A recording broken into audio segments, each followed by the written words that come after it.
For today's video, magluluto naman tayo ng ginataang tilapia. Dahil nga magluluto tayo ngayon ng ginataang tilapia, so kukunin na rin natin tong tanim nating daon ng sibuyas. Sayang kasi. Kaysa sa malanta lang siya dito. Ayan, 3 puno tong tinanim ko. Tapos wala akong pinagamitan, so gagamitin natin to ngayon sa ating ginataang tilapia. So ayan. So, ayan yung napitas kong dahon ng sibuyas. Ayan, nakaisang bowl din tayo. So, ayan, prinito ko nga muna yung ating tilapia para mamaya hindi siya mabilis o madali madurog. Next, isote lang natin yung ating garlic, onion, at yung ating ginger. Ang gamit ko palang garlic dito guys is nakababad siya sa oil.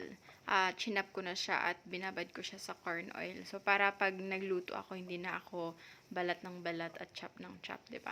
So ayan, nilagay ko na ngayong ating pangalawang piga ng ating gata. Nilagay ko na ngayong siling haba, ground black pepper at yung ating lemongrass. Naglagay na rin ako dito ng dahon ng sibuyas, 2 tablespoon of patis, then 3 kurot ng ating bitchin.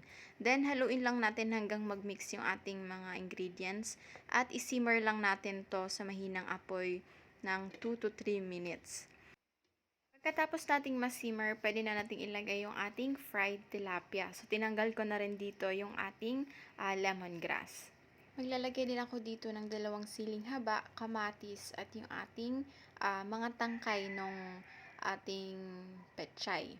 Then, after that, simmer lang natin to ng 5 to 8 minutes. Pagkatapos nating masimmer, pwede na nating ilagay yung ating kakang gata. Then, maglagay din ako dito ng ilang pirasong sili para may konting anghang. At nilagay ko na nga rin yung ating, yung mga dahon ng ating pechay at dahon ng sibuyas. Then, simmer ulit ng mga 5 minutes. Then, after that, pwede na tayong lumafang inday. O, ayan.